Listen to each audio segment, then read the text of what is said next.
आपके सपनों को हमने सजाया है। ई होम्स पैनोरामा को हमने बनाया है। ई होम्स मेरा एक सपना था जिसपे मैं पिछले 4 साल से काम कर रहा था। हमने जो बनाया है वो सबने है माना। ई होम्स पैनोरामा में हो आपका भी आशियाना। और फाइनली हमने 2021 में इस प्रोजेक्ट को लॉन्च किया। बहुत लोग अप्रिशिएट कर रहे हैं कि पूर्णिया जैसे शहर में, बिहार के, एक तो बिहार की बात करें उसमें भी पूर्णिया जैसे छोटे जगह में इस तरह का लाइफस्टाइल देना, ये सुन के हम लोगों को बहुत अच्छा लगता है। ई होम्स में हमने कुछ और भी किया है, जैसे हम जिस जगह में रह रहे हैं हमारे फैमिली सिक्योर हो, उनको सिक्योरिटी का ध्यान में रखा है। आपकी सुविधा और सुरक्षा आपके लिए खास है, ये आपका विश्वास है। इसमें आर्टिफिशियल इंटेलिजेंस का 7 लेयर सिक्योरिटी का हमने इस्तेमाल किया है। लश ग्रीन कैंपस को बनाया है। यदि हमारा बाउंड्री वाल है तो वो वर्टिकल गार्डन है। ये जितनी भी फैसिलिटी होता है एक इंटरनेशनल टाउनशिप में, ई होम्स है, ये हम लोग विश्वास नहीं कर पा रहे हैं। जो भी हमारे मित्र दोस्त या जो भी हमारे बाहर के बाहर आते हैं तो हम लोगों को बहुत अच्छा सुनने को मिलता है और बहुत अच्छा क्रेडिट मिल रहा है। वो सारा हमने सिर्फ एक बिल्डिंग नहीं बनाया, हमें एक बहुत अच्छा लाइफस्टाइल दिया ई होम्स में, और मेरा एक सपना था जिसको मैं आज फुलफिल होते हुए देख पा रहा हूँ। ये आपका आवास है। ई होम्स पैनोरामा में अब आपका निवास है। E homes Panorama, luxurious lifestyle redefined. Panorama group, जो सोचता है वो करता है। अगर ये वीडियो पसंद आई और वह बिहार के राजनीति और बिहारियत से सरोकार रखेनी तो सब्सक्राइब बटन दबा के चैनल के सब्सक्राइब कर ली। ओजे एगो घंटी बा, ओकरा बटन दबा देला से कुल सटीक और मारक खबर रुआ मुफ्त में मिल जाई। अगर रुआ पत्रकारिता के हमनी के नया प्रयोग में सहयोग कर चाहतानी तो ज्वाइन बटन दबा दी। पेटीएम नंबर नोट कर ली 9386816700। नमस्कार, महाभारत 2025 देख रहे हैं आप। लोकतंत्र की धरती 2025 में एक बार फिर से अखाड़ा बनने की तैयारी में है। जी हां, वादे के मुताबिक हम आपके सामने एक ऐसा स्पेशल विश्लेषण का शो लेकर आए हैं जिसमें बिहार के तमाम सीटों की जानकारी हम ग्राउंड लेवल से निकाल कर देंगे। ग्राउंड की क्या स्थिति है, उस प्रॉपर विधानसभा में क्या कुछ हुआ था और क्या कुछ होने के आसार हैं, सब कुछ आपको बताएंगे। लेकिन सबसे पहले आप तमाम दर्शकों का इस नए शो में बहुत बहुत स्वागत है। आग्रह है कि इस पूरे एपिसोड को आप प्रतिक्रिया भी दें और अंतिम लास्ट तक इस वीडियो को जरूर देखें। देखिए, आज बात करेंगे उस विधानसभा की जिस विधानसभा की चर्चा खूब है बिहार में। एनडीए घटक दलों की बात करें तो इसी सीट पर सिर्फ फुड़ौल हो रहा है और इसी सीट पर तकरार इतनी बढ़ गई है, लगता है इसी सीट पर आकर गठबंधन के जो रिश्ते हैं वो टूट सकते हैं, रिश्ते चरमरा सकते हैं। लेकिन क्या कुछ होगा और क्या कुछ संभावनाएं हैं, हम बाबा से जानेंगे। आज नया शो हम शुरुआत कर रहे हैं। आप सभी दर्शकों से आग्रह है, आशीर्वाद बनाए रखें। देखिए, हम सबसे पहले आपको बाबा के पास ले चलते हैं। बाबा, आज का जो कार्यक्रम हम लोग शुरुआत कर रहे हैं उसके बारे में 2 शब्द आप बताएं दर्शकों को। सबसे पहले तो बहुत बहुत प्रणाम करते हैं आप लोगों का, और आप लोग सागर को धन्यवाद दीजिए कि इन्होंने बहुत मेहनत करके ग्राउंड लेवल से लेकर के वहाँ के लोगों से बातचीत करके जिस तरह से इस पूरे डाटा को कंपाइल किया है, मैं उम्मीद करता हूँ कि इस तरह का डाटा आपको और कहीं मिलने वाला नहीं है। इतना ही नहीं, कुछ नए लोग जो चुनाव लड़ने की तैयारी कर रहे हैं, हम लगभग 9 महीने पहले आपको उन लोगों का नाम बताएंगे। सबसे बड़ी समस्या कि जिस सीट को लेकर के आए हैं हम, उस सीट की घोषणा तो करेंगे सागर, लेकिन आपको बता दें कि ये सबसे कॉम्प्लिकेटेड सीट रहा है। बिल्कुल। इसने 2020 से लेकर के अब तक कोई भी ऐसा दिन नहीं है जिस दिन लोगों के जहन में, लोगों तक अपनी धमक नहीं पहुंचाई है। और जब से ये सीट बना है, यहाँ चुनाव होना शुरू हुआ है आज़ादी के बाद से, तब से ये विवाद में रहा है और तब से ये चर्चा में रहा है। ये वो सीट है जहाँ पहली बार बिहार में क्या होता है आपको पता है ना, बूथ लूट की पहली घटना इस सीट पे हुई, जो इतिहास में दर्ज है। तो ऐसी स्थिति में एक ऐसे सीट को हम आपके सामने लेकर के आए हैं। अब इसका मतलब ये नहीं है कि बिहार की छवि खराब है। देखिए, अच्छे और बुरे दोनों पहलू हैं, लेकिन हम शुरुआत करते हैं कि बुराई को जल्दी से अपने बात से हटा दें, अच्छाई को सामने लेकर के आएँ। तो चलिए सागर, कौन से सीट का आज विश्लेषण हम लोग लेकर बाबा, बिहार तो राजनीतिक अखाड़ा रहा है, राजनीतिक प्रयोगशाला भी रहा है जी। और बात किया जाए तो कहा जाता है कि यहाँ की हवा में, यहाँ की वाणी में और यहाँ की पानी में, कण कण में राजनीति बसा हुआ है। इसीलिए ये लोकतंत्र की धरती है और पूरे विश्व में लोकतंत्र का उदय सबसे पहले बिहार में हुआ है। उससे पहले हम पूरे कार्यक्रम की शुरुआत से पहले 2 लाइन पढ़ना चाहेंगे, जिससे दर्शकों को यह पता चल जाए कि हम कौन सी सीट की बात कर रहे हैं जी। मैं 2 लाइन पढ़ के सुना देता हूं। 2 में से क्या तुम्हें चाहिए, 2 में से क्या तुम्हें चाहिए, कलम या की तलवार, मन में ऊंचे भाव की, तन में शक्ति, विजय अपार।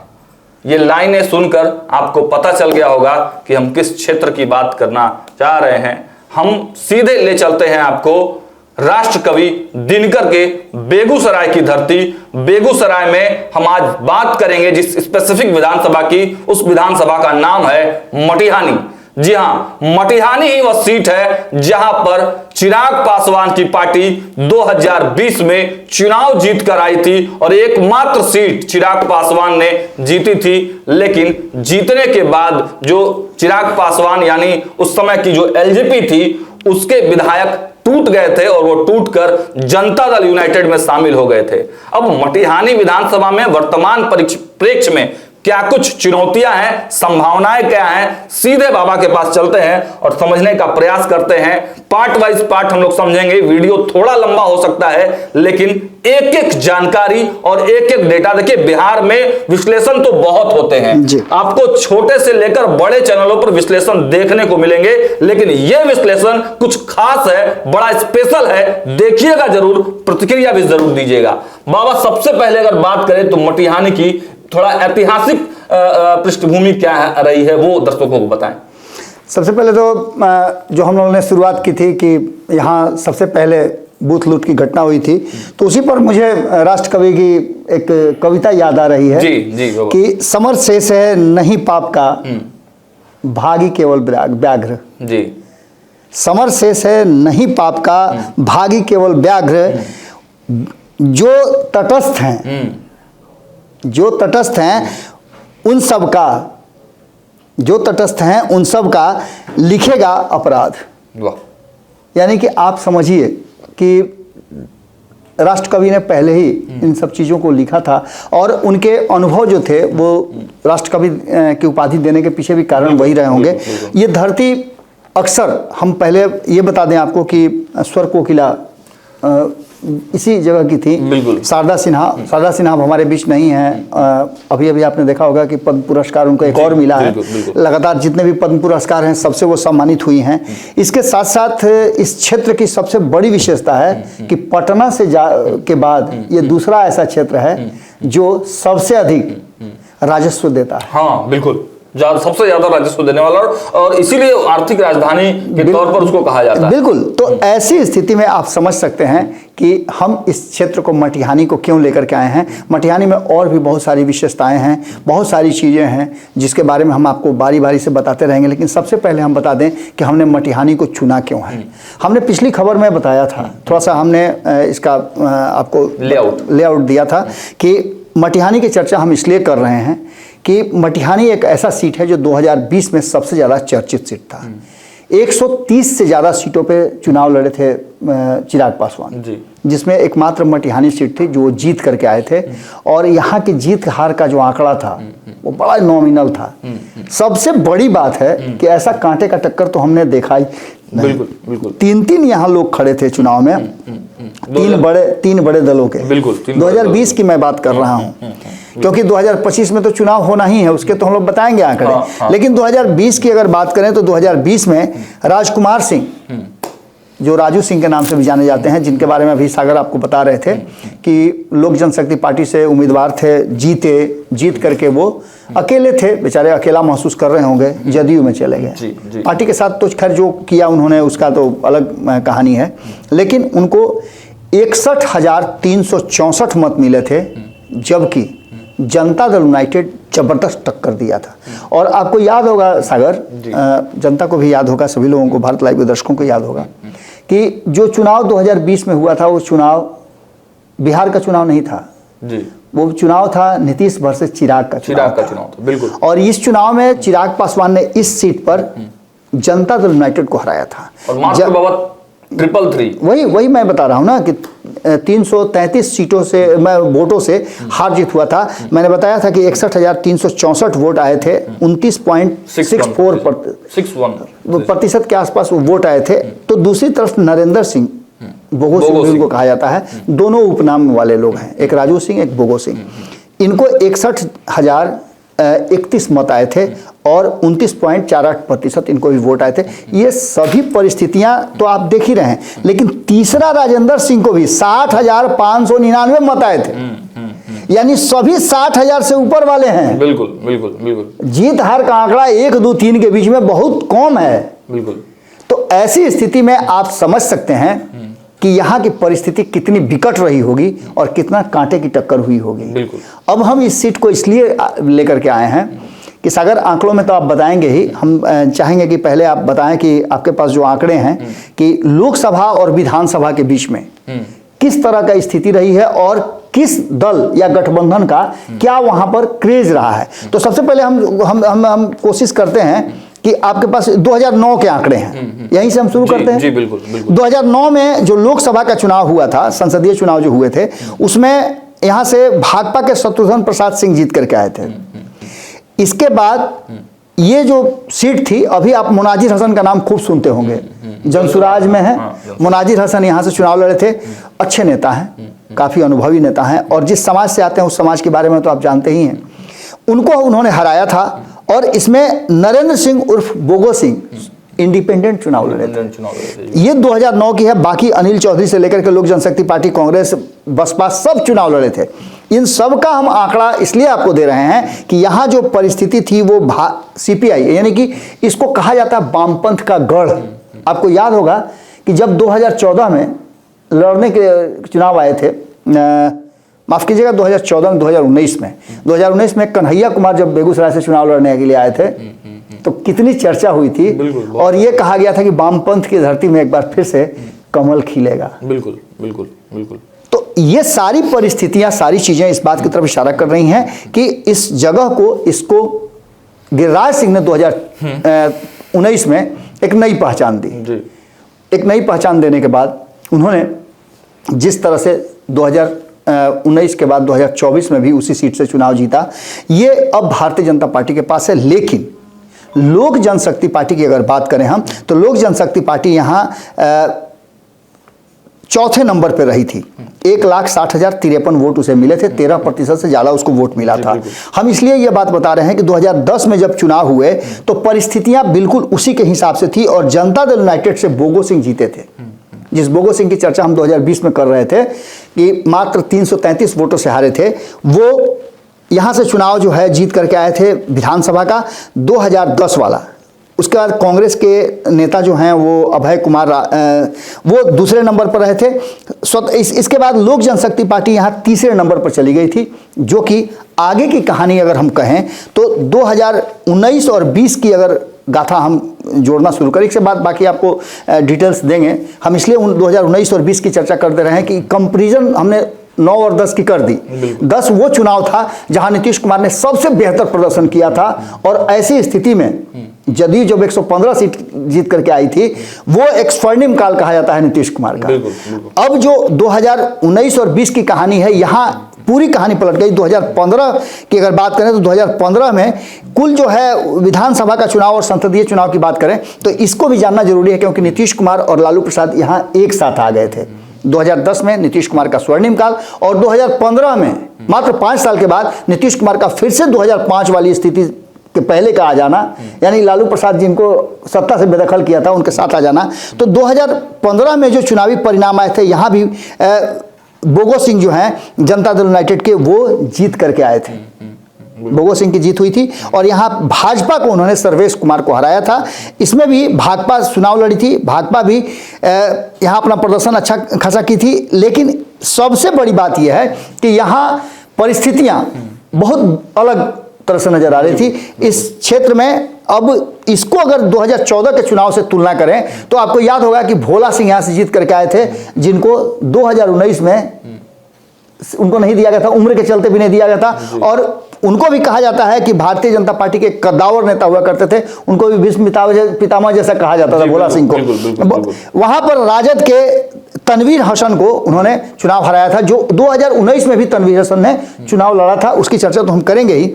यहाँ की स्थिति यह है कि भाकपा भी यहाँ से चुनाव लड़ रही थी, यानी कि हम वामपंथ की धरती जो बता रहे हैं उसमें आप भाकपा को आप देखिएगा कि हर चुनाव में थी। अब आते हैं हम 2019 और 20 में, जहां सबसे स्वर्णिम काल था बिहार में 40 सीटों का, एनडीए का 40 में से 39 सीटें जीत करके आई थी। आप एक कहीं डिबेट सुना रहे थे नीतीश कुमार का, जिसमें नीतीश कुमार से 2019 के सीट शेयरिंग समझौता के बाद एक निजी चैनल पे उनसे बातचीत थी और पूछा जा रहा था कि आपने कौन सा ऐसा यंत्र मंत्र भिड़ा दिया, कौन ऐसा बात इंटरनल की है कि आधा सीटें बंटवारा की, तो कहे कि ये आपको हम डिस्कस करके कैसे बताएंगे, ये हमारी स्ट्रेटजी है, ये थोड़े हम डिस्क्लोज कर सकते हैं। लेकिन उन्होंने जब उनसे पूछा गया कि कितनी सीटें, तो उन्होंने कहा कि हम ये थोड़े बताएंगे अगर वो 40 में 40 जीत रहे हैं, लेकिन हम ये आपको बता रहे हैं कि एक भी सीट हम हारने नहीं जा रहे हैं। एक आध सीट अगर हार भी गए तो आप ऐसा मत कहिएगा कि हमने प्रदर्शन ठीक नहीं किया है।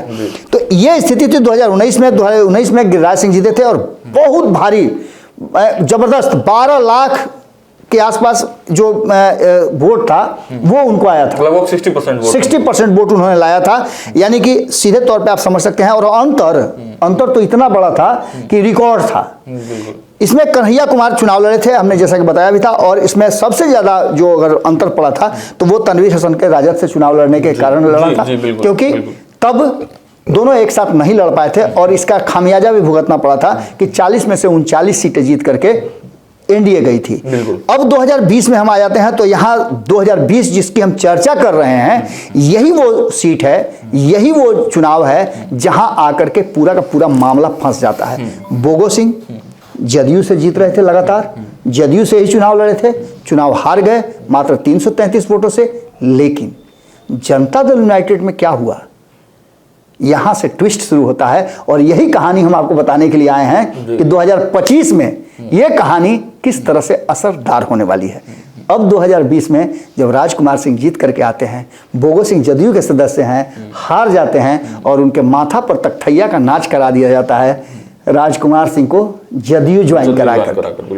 अब ऐसी स्थिति में क्या आपको लगता है कि 2025 में राजकुमार सिंह के रहते बोगो सिंह को टिकट मिलेगा? बिल्कुल, यह सवाल है। इस सवाल के साथ हम छोड़ के जाते हैं, आप सुनिएगा और सोचिएगा, इस पर जवाब भी दीजिएगा। इसके साथ साथ हम आपको अब आगे सागर की तरफ लेके चलते हैं कि सागर आपको बताएंगे कि आगे की कहानी 2020 के बाद जो बढ़ रही है। तो जो राजकुमार सिंह, राजू सिंह जदयू में इसलिए गए थे कि वहां जाकर के उनको मान सम्मान मिलेगा, बिल्कुल, मंत्रिमंडल मिलेगा, लेकिन पार्टी ने उन्हें सचेतक बना के रख दिया। बस सचेतक तक बना करके रखा। आज भी जब जब मंत्रिमंडल का विस्तार होना शुरू होता है तब तक उनकी आंखें जो हैं वो मंत्रिमंडल की तरफ और राजभवन की तरफ ताकती रहती हैं, लेकिन सिर्फ दर्शक दीर्घा में बैठने के लिए। बिल्कुल।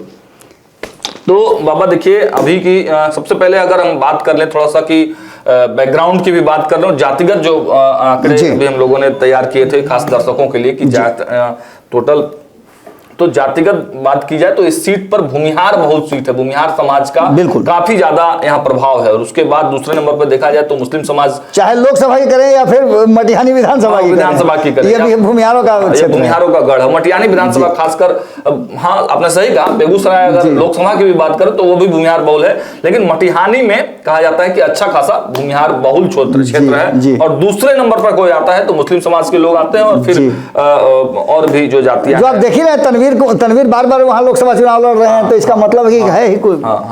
तो इसके बाद अगर हम लोग आगे यहाँ पर बढ़ते हैं, अगर डेटा की बात करें तो अगर एससी समाज की यहाँ पर 41,917 वोटर हैं एससी समाज के, ये 2020 मतलब 42,000 के आसपास जो है, 12% के लगभग बताया गया है। एसटी काफी कम है, 305 मात्र है, और मुस्लिम की जो संख्या बताई गई है वो 41,000 है, 41,680। हालांकि मुस्लिमों की संख्या, सागर जो हमारी बातचीत वहाँ के लोकल लोगों से हुई, आपने भी बातचीत किया 2020 के अनुसार, तो वहाँ के लोगों का कहना है कि जो सर्वे नया हुआ है ना, उस सर्वे के हिसाब से ये संख्या जो है 50,000 के आसपास बढ़कर हुई है, क्योंकि मुस्लिम लोगों की संख्या जो है बड़ा तेजी से बढ़ती है। जी हाँ, तो कुल मतदाता की अगर आप बात करें तो लगभग 3-3.5 लाख के करीब है वहाँ पे जी। और उसके बाद बात किया जाए, यादव भी थोड़ा बहुत है वहाँ पर, ज्यादा तो नहीं है, लेकिन हाँ यादव समाज की भी संख्या है वहाँ पर, लगभग 5.8% है 2020 में यादव समाज की संख्या। अब आप बात कर लेते हैं हम लोग जिसकी बात करने वाले थे कि 2020 के बाद का कुछ वहां पर सिचुएशन है, क्योंकि जो प्रश्न आप छोड़ कर गए थे बाबा कि अब लड़ेगा कौन, एनडीए से वहां का कैंडिडेट कौन होगा। बिल्कुल सबसे पहले तो एनडीए से ही शुरुआत करते हैं, कौन होगा। अब मान के चलिए कि एनडीए के सिटिंग विधायक है राजकुमार सिंह, जो कि चुनाव उन्होंने लड़ा था चिराग पासवान के एलजेपी से जी।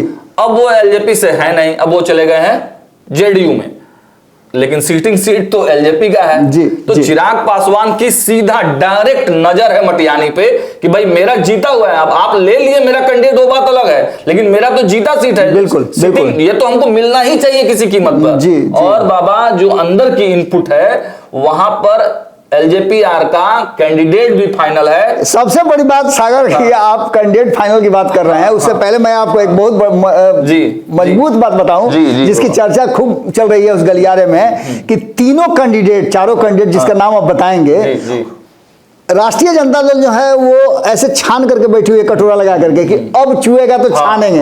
माने इन्हीं कैंडिडेटों में से एक कैंडिडेट उसको छांटना है और अपना बनाना है।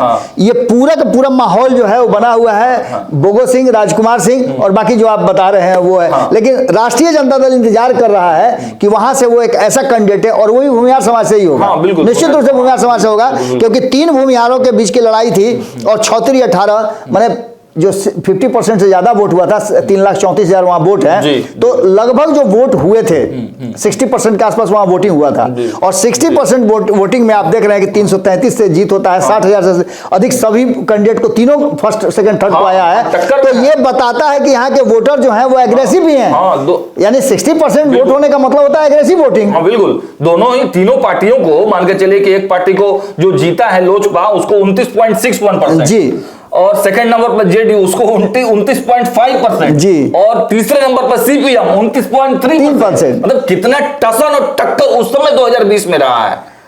तो ये तो जब चुनाव, जब टिकट मिल जाएगा तब हम लोग बातचीत करेंगे। निश्चित रूप से आपने जो कहा कि लोकतंत्र की धरती है, हमारे यहाँ चौक चौराहे पर भी ये होता है, सीएम फाइनल हो जाता है जी, चाय की दुकान पर होता है, ये तो हम लोग देखते ही रहते हैं हमारे यहाँ जो रिपोर्टिंग करने जाते हैं। लेकिन सबसे बड़ी बात यह है कि आप समझिएगा कि यहाँ जो आने वाला 2025 का चुनाव होना है, चिराग पासवान किसी भी कीमत में इस सीट को छोड़ना नहीं चाहेंगे, बिल्कुल नहीं छोड़ेंगे बाबा, क्योंकि वो सीटिंग एकमात्र जितने किए हैं, जिसको भी ले लीजिएगा।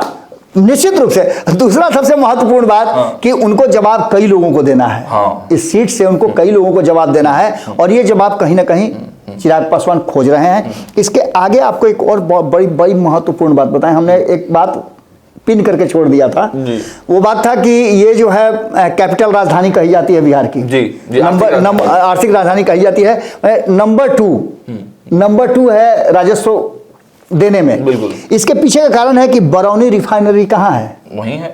इसके अलावे आप देखिए एनटीपीसी कहाँ है, वहीं।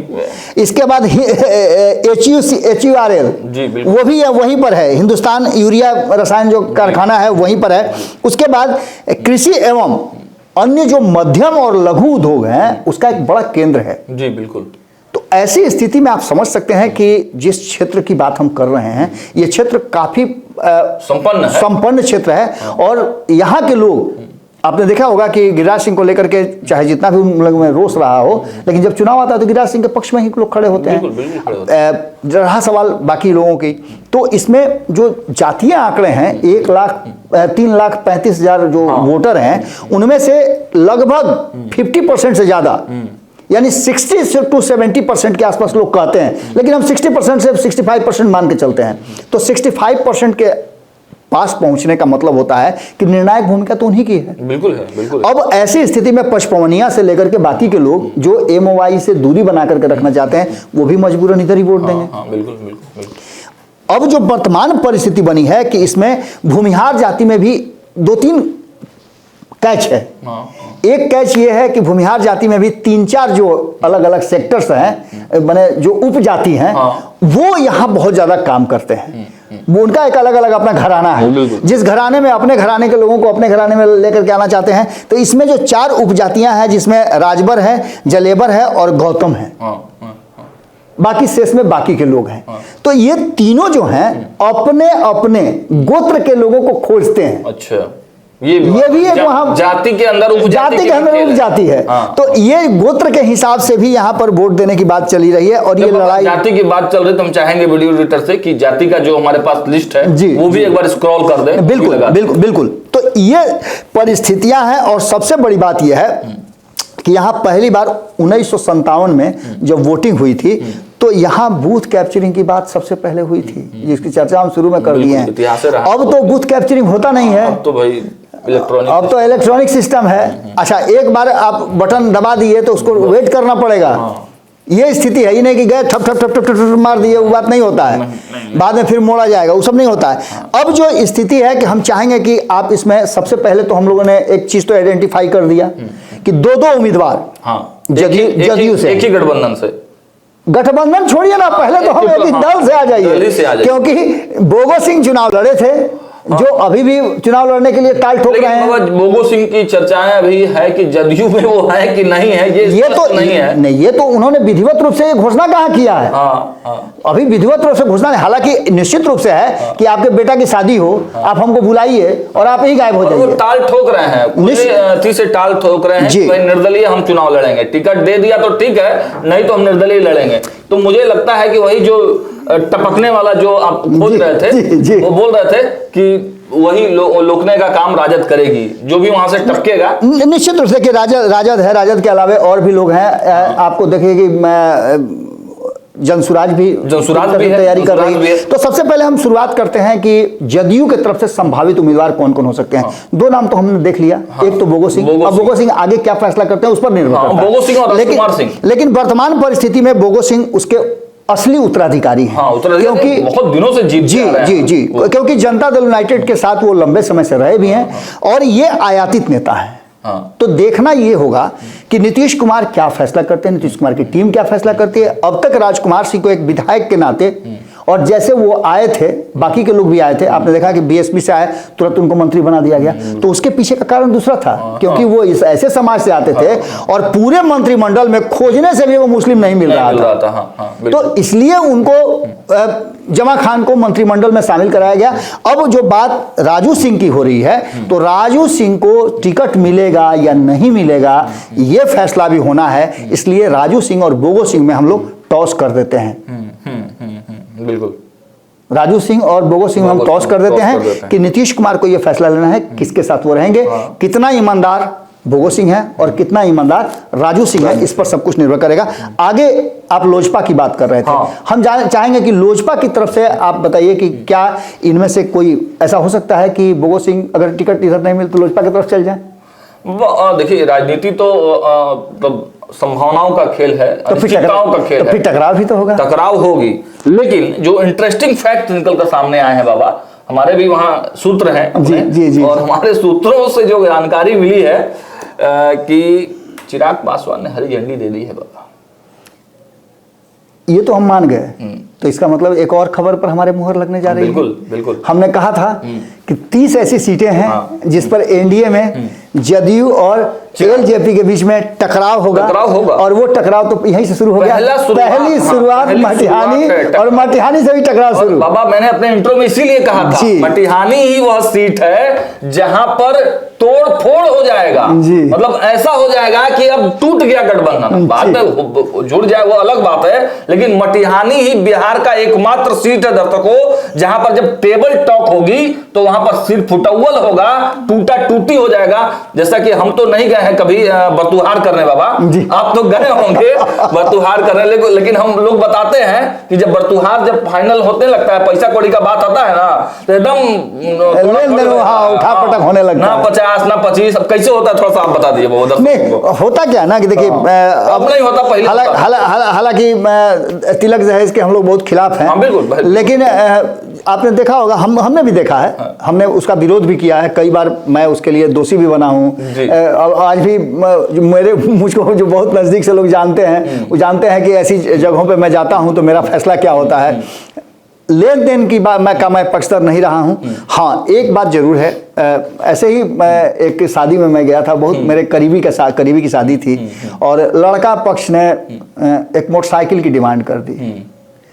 तो उस समय जो बजाज का आता था प्रिया स्कूटर, उसका डिमांड उन्होंने कर दिया, और लड़की पक्ष वाले लोग बोले कि देखिए, हम गए थे तो ये तय हो गया था कि हम जो स्वेच्छा से होगा वो देंगे, हम आपकी डिमांड, किसी भी डिमांड को पूरा नहीं करेंगे। आप हमको बताइए कि आप हमारे यहाँ बारात लेकर के आइएगा तो क्या क्या स्वागत करेंगे हम। तो इस परिस्थिति में जब बात आ गई और सब कुछ हो गया, लड़का पक्ष ने कह भी दिया कि ठीक है, आप समियाना ये वो अपना जो आपका व्यवस्था करना होगा, हम लड़का लेकर के और बारात लेकर के आपके यहाँ पहुँच जाएंगे, जो गहना गुड़िया होता है वो हम अपना स्वेच्छा से लेकर के आएंगे, हम पर भी दबाव नहीं, आप पर भी दबाव नहीं है, ये सब कुछ फाइनल हो गया। लेकिन अंत में लड़का जो है, चूंकि पढ़ा लिखा लड़का था और लॉयर था, अच्छा, तो सब कुछ तो ठीक ठाक था, हमसे बहुत प्रभावित भी था, लेकिन अचानक से कान में एक जगह किसी को कह दिया कि हमको एगो स्कूटर चाहिए, अच्छा, ऑफिस जाने के लिए हमको एगो स्कूटर चाहिए। आपको मैं क्या बताऊं, मैंने अपने पैसे से, कि तिलक दहेज नहीं, मैं अपने तरफ से गिफ्ट दूंगा। मैंने उस समय मेरी भी स्थिति बहुत अच्छी नहीं थी कि मैं खरीद करके दे दूं, लेकिन मैंने उसको इंस्टॉलमेंट पे लेकर के और आपने गिफ्ट किया। चलिए, तो ये स्थिति होती है। अब ये जो आप देखिएगा कि इसमें भी जो मान मनोबल होगा, लेन देन की बात होगी, उठापटक होगा, तो इसमें आप एक बात मान के चलिए कि बोगो सिंह की प्राथमिकता तो जरूर है, इसमें कोई दो राय नहीं है। लेकिन राजू सिंह जो आए हैं, उन्होंने अब तक ईमानदारी दिखाई है, पार्टी ने उनको बहुत कुछ नहीं दिया, फिर भी वो पड़े हुए हैं पार्टी में तो निश्चित रूप से उनका स्थान बनता है। लेकिन जो बात आप बता रहे थे एनडीए गठबंधन में उठापटक की, तो वो कहीं ना कहीं चिराग पासवान इस सीट पर तो अपना उंगली रखेंगे ही रखेंगे, क्योंकि खूंटा तो उनका ही गड़ा हुआ है वहां, एकदम खूंटा। अभी कवारे कहाँ हैं, एकदम खूंटा गड़ा, आप उसमें से पगहा खोल के ले आए ना, खूंटवा तो उन्हीं का गड़ा हुआ है। अभी भी खोज के दिखाइए हमको पूरा कहीं भी अगर खोज कर दिखाइएगा तो आपको यही मिलेगा कि लोक जनशक्ति पार्टी से जीत करके आई थी, कहीं तो निश्चित रूप से हम चाहेंगे कि आपके पास जो आंकड़े हैं उसके हिसाब से आंकड़े देता हूं बाबा। एक छोटा सा हल्का सा कहानी है कि वही मैं जो उठा पटक वाली बात कर रहा था, दर्शकों को स्पष्ट रूप से वो तस्वीर मैं दिखाना चाहता हूं कि इस सीट के लिए कितना मारामारी होगा। हमारे यहाँ मतलब मेरा ददियाउर जो है, मेरे दादी का वो है खिरौली में हुआ, दुमराव में, तो वहां पे एक मामा है, मेरे पापा के मामा है, रविशंकर चौबे नाम हुआ उनका। तो जब भी इस तरह का कोई मीटिंग होता है, पैसा कौड़ी का या शादी ब्याह का, तो उनको स्पेशली भेजा, बड़े सामाजिक आदमी है, लेकिन उनको स्पेशली भेजा जाता है, वो बड़े जानकार भी है और इस तरह की बातों को करने के लिए बड़ा वो मतलब फिट बैठते हैं।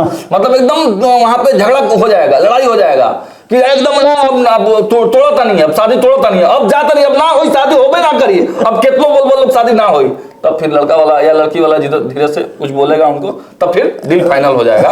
वही स्थिति एनडीए में इस बार बिल्कुल दिख रही है बाबा, मटिहानी सीट पर निश्चित एकदम जब टेबल टॉक के लिए ये सारे लीडर्स बैठेंगे, भले ही आज ये लोग पूरा घूम के पंचायती हो रहा है, जिला संवाद कार्यक्रम हो रहा है, एनडीए एकजुट है, नो डाउट एनडीए एकजुट है, लेकिन सीट बंटवारा तो बाबा पेच तू फंसेगा ही फंसेगा। और मटिहानी सीट में बहुत बड़ा विवाद होगा, जीतता कौन है ये देखना होगा। लेकिन हम बात कर रहे थे एलजेपीआर का। एलजेपीआर में चिराग पासवान ने हरी झंडी कैंडिडेट को दे दी है, जी जी। कैंडिडेट जो है वहां पर तैयारी में लगे हुए एक बड़ा कार्यक्रम भी हुआ था, एक बड़ा कार्यक्रम हुआ था और लगातार जो वहां के कैंडिडेट है चिराग पासवान के संपर्क में है जी।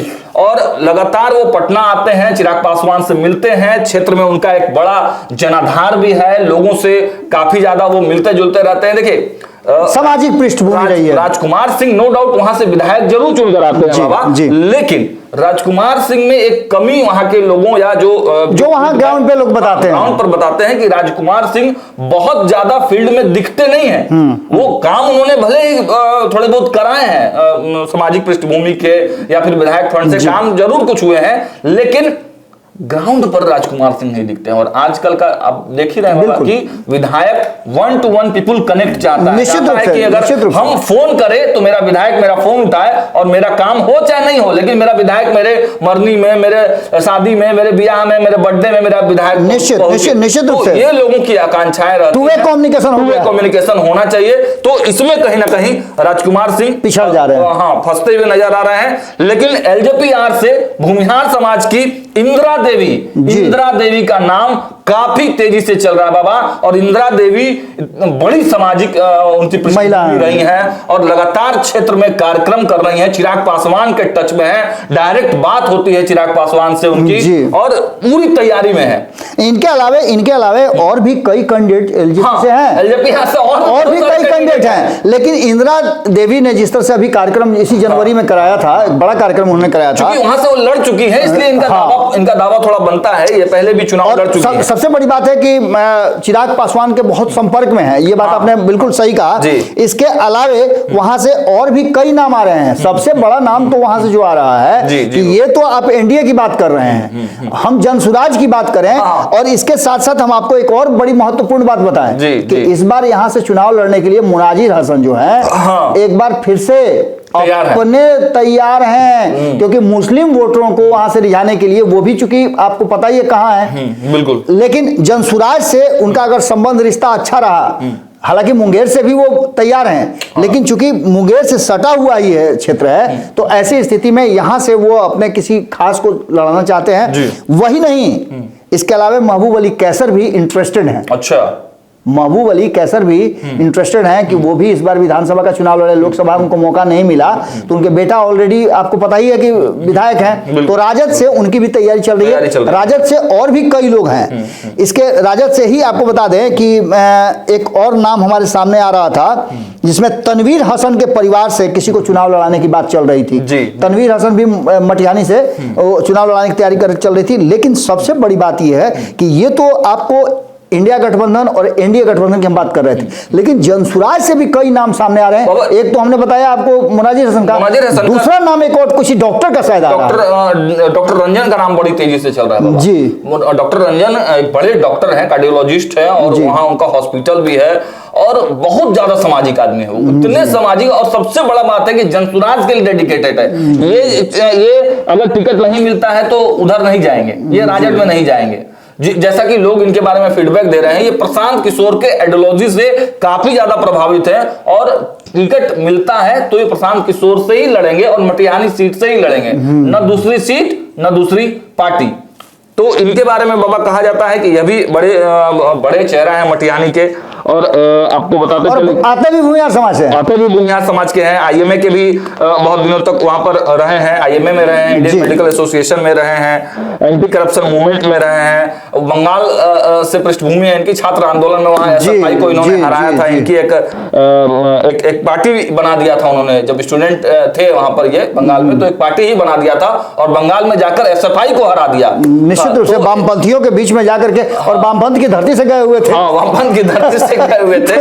देखिए, डॉक्टर रंजन का एक बड़ा प्रभाव है, बैडमिंटन आयोग के वहां अध्यक्ष भी हैं। तो मान के चलिए कि इनका एक सामाजिक जो दायरा है, देखिए प्रैक्टिस अभी भी करते हैं। डॉक्टर रंजन की ताकत को समझिए बाबा, अभी प्रैक्टिस करते हैं, मतलब प्रैक्टिस अगर ठीक ठाक भी अगर चलती होगी तो 50 से 100% तो ये रोज देखते होंगे। जी। और वो इनके बारे में एक और चीज मेरी जानकारी में आई थी, जो आप बातचीत कर रहे थे, तो उसी दरमियान मैंने भी कोशिश किया कि कुछ अपने इनपुट्स निकालूं। तो मेरे बारे में जो इनके बारे में जो मेरी जानकारी मिली, मैं 3 लोगों के बारे में मेरी जो जानकारी है। एक राजू सिंह के बारे में। राजू सिंह भले ही सामने नजर नहीं आते हैं, कुछ भी बात हो, लेकिन राजू सिंह के बारे में एक बात कहा जाता है कि अगर कोई उनको फोन करता है तो वो फोन का रिस्पॉन्स भी लेते हैं, और अगर वो आर्थिक मदद करने की जरूरत हो तो उसके लिए वो पीछे नहीं हटते हैं, छोटी मोटी मदद वो करते रहते हैं। दूसरा, आपने इंदिरा देवी का नाम लिया। इंदिरा देवी और उनके परिजन जो है, उनके परिवार के, उनके पति जो हैं, वो काफी एक्टिव क्षेत्र में रहते हैं। हाँ, सामाजिक कार्यों में उनका एक बहुत अच्छा रोल रहा है।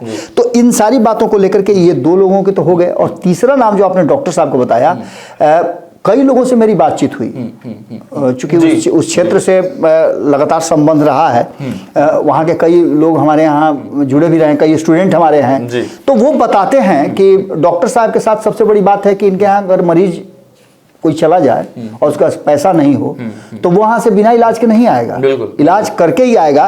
सामाजिक कार्यों में इनका इन्वॉल्वमेंट ज्यादा है। बाबा, हार्ट अटैक से कई लोगों की जान बचाई है इन्होंने। बिल्कुल बिल्कुल, इस तरह की बातें लोग कहते हैं कि एक्सीडेंट वगैरह जो होता है, और सबसे बड़ी बात है कि जो मेन आपका हाईवे है वहीं पे इनका हॉस्पिटल भी है। तो ऐसी स्थिति में आपको बता दें कि ये लड़ाई जो है वो कहीं ना कहीं इस बार फिर से त्रिकोणीय जैसा मुझे लग रहा है कि एक तो सबसे पहले टिकट का बंटवारा हो जाए। एनडीए में सबसे झमेला टिकट का है कि टिकट जाता किसको है। महागठबंधन में इसको लेकर के बहुत ज्यादा मारामारी नहीं है, जनसुराज में भी मारामारी नहीं है, लेकिन सबसे ज्यादा मारामारी अगर कहीं है एनडीए में, तो एनडीए में है। और चिराग पासवान को समझा लेना आसान नहीं है, आसान नहीं है। और बाबा, एनडीए से ही जो उम्मीदवार टूट कर जाएंगे वो हो सकता है कि राजद से चुनाव लड़े। जो हमने नाम बताए हैं, जो चेहरे बताए हैं, वही मुख्य रूप से वहां पर मजबूती से आपको दिखेंगे क्षेत्र में। हालांकि एक और विश्लेषण मटिहानी पर जब टिकट फाइनल होने वाले रहेंगे या फिर हो गए होंगे तो उसके आसपास एक विश्लेषण मटिहानी पर हम और लेकर आएंगे, क्योंकि मटिहानी जो क्षेत्र है, देखिए 9 महीना पहले सागर हम ये विश्लेषण कर रहे हैं, और 9 महीना में भी बहुत सारी परिस्थितियां बदलेंगी। हो सकता है गठबंधन बदल जाए, हो सकता है गठबंधन के साथी बदल जाए। इसमें सबसे बड़ी बात हमने कहना अभी तक नहीं कहा है, क्योंकि हम छुपा करके रखे हुए थे कि इसमें एक बड़ा जो प्लेयर है, बहुत बड़े प्लेयर है, वो मुकेश सहनी भी हैं। बिल्कुल। और उसके साथ साथ एक बड़े प्लेयर जो हैं वो आईपी गुप्ता है। ये दोनों प्लेयर अपनी अपनी तैयारी में लगे हुए हैं। आईपी गुप्ता ने बड़ी भीड़ जी तो ये और उसी क्षेत्र में घूम रहे हैं, बेगूसराय में, मुंगेर में, जमुई में, इतना ही दूर में वो चक्कर काट रहे हैं। तो इसका मतलब है कि उनको भी नजर आ गया है कि कहीं ना कहीं इस लड़ाई में वो एक कंकड़ फेंक करके हलचल मचा सकते हैं। तो एक बात आप मान के चलिए कि ये लड़ाई अभी तो शुरुआत है, अभी कई परवान चढ़ने हैं, और जैसे ही चुनाव नजदीक आएगा परिस्थितियां स्पष्ट हो जाएंगी। ये नजर आने लगेगा कि अब इसी गठबंधन के साथ और सीट शेयरिंग का समझौता हो गया, तब हम आपको स्पष्ट रूप से बताने में सक्षम होंगे कि कौन कैंडिडेट होगा। लेकिन ये दावा जरूर करके जा रहे हैं कि ये 5 नाम जो हमने आपको बताए हैं, इनमें से 3 नाम हमने गुप्त रखे हैं, सिर्फ उनके नेताओं के नाम बताए हैं, उनकी पार्टी के नाम बताए हैं, जिसमें आपको हमने बताया वीआईपी का, मुकेश सहनी का हमने आपको बताया। देखिए वीआईपी में सबसे बड़ी बात यह है कि यहाँ भूमिहार के साथ साथ ब्राह्मणों का एक बड़ा गठजोड़ है, और पचपवनिया जो है वो सपोर्ट अगर कर देती है तो सारा का सारा चीज ध्वस्त हो जाएगा। ये सारी परिस्थितियां इस बात की तरफ इशारा कर रही हैं कि जब हम अंतिम जगह आएंगे तो इन 5 के अलावा और 4 कैंडिडेट हमारे जहन में हैं।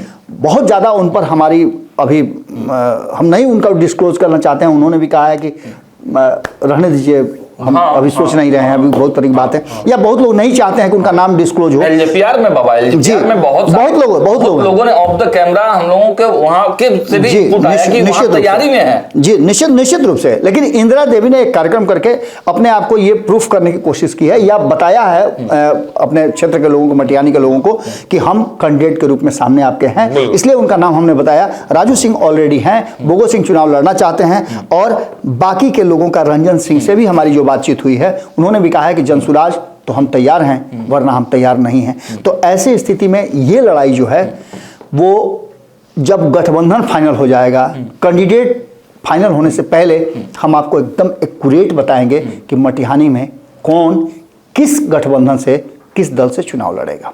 बिल्कुल। तो देखिए आज के लिए इतना ही, लेकिन खबरों का सिलसिला भारत लाइव पर लगातार जारी है। आपसे एक आग्रह जरूर करेंगे कि पहला एपिसोड है, हम भी थोड़े से मतलब संकुचित भाव से आपके सामने आज का कार्यक्रम लेके आए, लेकिन कल से हम लोग पूरे जो है स्पष्टता के साथ। नहीं सागर, इसके साथ साथ तो एक बात और भी हम कहना चाहेंगे कि चूंकि देखिए आप हमारे गार्जियन हैं, आप हमें सुझाव दे सकते हैं कि आपके क्षेत्र, आप जिस क्षेत्र से भी आते हो, आप बेहिचक, हमारा व्हाट्सएप नंबर चल रहा है, आप देखिएगा स्क्रॉल में हमारा 2 नंबर चलता है, एक 9931202045, नोट कर लीजिएगा आप लोग, 9931202045, दूसरा नंबर हमारा 9386816700, और एक तीसरा व्हाट्सएप नंबर जो है हम उसमें पंच कर देते हैं। यदि आपके पास कोई जानकारी है, आपके क्षेत्र में कोई कैंडिडेट हैं, बेहतर कैंडिडेट हैं, तो हम उनको भी, उनकी पूरी जानकारी लेकर के उनका भी नाम आने वाले एपिसोड में हम लेंगे, और अलग अलग जो 243 विधानसभा हैं उन सभी की हम विश्लेषण करेंगे। और आपसे, हम खास करके भारत लाइव के दर्शकों से हमारा आग्रह होगा कि आप अपने क्षेत्र के बेहिचक आप बताइए, किसी भी पार्टी से जुड़े हुए हों, किसी भी संस्थान से जुड़े हुए हों, आप जरूर बताइए हमें, आप नाम बताइए, हम उन पर रिसर्च करेंगे और उनकी जो कैपेसिटी है उसको बताने की कोशिश करेंगे। और विधानसभा से जुड़े हुए अगर कोई भी इंपॉर्टेंट फैक्ट्स बताना चाहते हैं, तथ्य बताना चाहते हैं, विधायकों के काम हुए हैं नहीं हुए हैं, क्या समस्याएं हैं, अगर आप बताना चाहते हैं तो आप हमारे व्हाट्सएप नंबर पर डिटेल, और यदि आप चाहेंगे तो गुप्त भी रहेगी आपकी जानकारी, आप चाहेंगे तो आप हमें व्हाट्सएप करेंगे तो हम लोग गुप्त भी रखेंगे, आपका नाम भी गुप्त रखेंगे, लेकिन अपना कमेंट्स जरूर दें और इस वीडियो को थोड़ा ज्यादा मात्रा में शेयर कर दीजिए, क्योंकि पहला है, हमारा भी उत्साह रहेगा तो कल और ज्यादा उत्साह के साथ, और ज्यादा ताकत के साथ, और ज्यादा डेटा और इंफॉर्मेशन के साथ हम आपके सामने उपस्थित होंगे। फिलहाल देखते रहिए भारत लाइव। बहुत बहुत धन्यवाद। आपके सपनों को हमने सजाया है, ई होम्स पैनोरमा को हमने बनाया है। ई होम्स मेरा एक सपना था जिसपे मैं पिछले 4 साल से काम कर रहा था। हमने जो बनाया है वो सबने है माना। ई होम्स पैनोरमा में हो आपका भी आशियाना। और फाइनली हमने 2021 में इस प्रोजेक्ट को लॉन्च किया। बहुत लोग अप्रिशिएट कर रहे हैं कि पूर्णिया जैसे शहर में, बिहार के, एक तो बिहार की बात करें उसमें भी पूर्णिया जैसे छोटे जगह में इस तरह का लाइफस्टाइल देना, ये सुन के हम लोगों को बहुत अच्छा लगता है। ई होम्स में हमने कुछ और भी किया है, जैसे हम जिस जगह में रह रहे हैं हमारे फैमिली सिक्योर हो, उनको सिक्योरिटी का ध्यान में रखा है। आपकी सुविधा और सुरक्षा आपके लिए खास है, ये आपका विश्वास है। इसमें आर्टिफिशियल इंटेलिजेंस का 7 लेयर सिक्योरिटी का हमने इस्तेमाल किया है। लस ग्रीन कैंपस को बनाया है। यदि हमारा बाउंड्री वाल है तो वो वर्टिकल गार्डन है। ये जितनी भी फैसिलिटी होता है एक इंटरनेशनल टाउनशिप में ई होम्स है, ये हम लोग विश्वास नहीं कर पा रहे हैं। जो भी हमारे मित्र दोस्त या जो भी हमारे बाहर के बाहर आते हैं तो हम लोगों को बहुत अच्छा सुनने को मिलता है और बहुत अच्छा क्रेडिट मिल रहा है। वो सारा हमने सिर्फ एक बिल्डिंग नहीं बनाया, हमें एक बहुत अच्छा लाइफस्टाइल दिया ई होम्स में, और मेरा एक सपना था जिसको मैं आज फुलफिल होते हुए देख पा रहा हूँ। ये आपका आवास है। ई होम्स पैनोरमा में अब आपका निवास है। E homes Panorama, luxurious lifestyle redefined. Panorama group, जो सोचता है वो करता है। अगर ये वीडियो पसंद आई और वह बिहार के राजनीति और बिहारियत से सरोकार रखेनी तो सब्सक्राइब बटन दबा के चैनल के सब्सक्राइब कर ली। ओजे एगो घंटी बा, ओकरा बटन दबा देला से कुल सटीक और मारक खबर रुआ मुफ्त में मिल जाई। अगर रुआ पत्रकारिता के हमनी के नया प्रयोग में सहयोग कर चाहतानी तो ज्वाइन बटन दबा दी।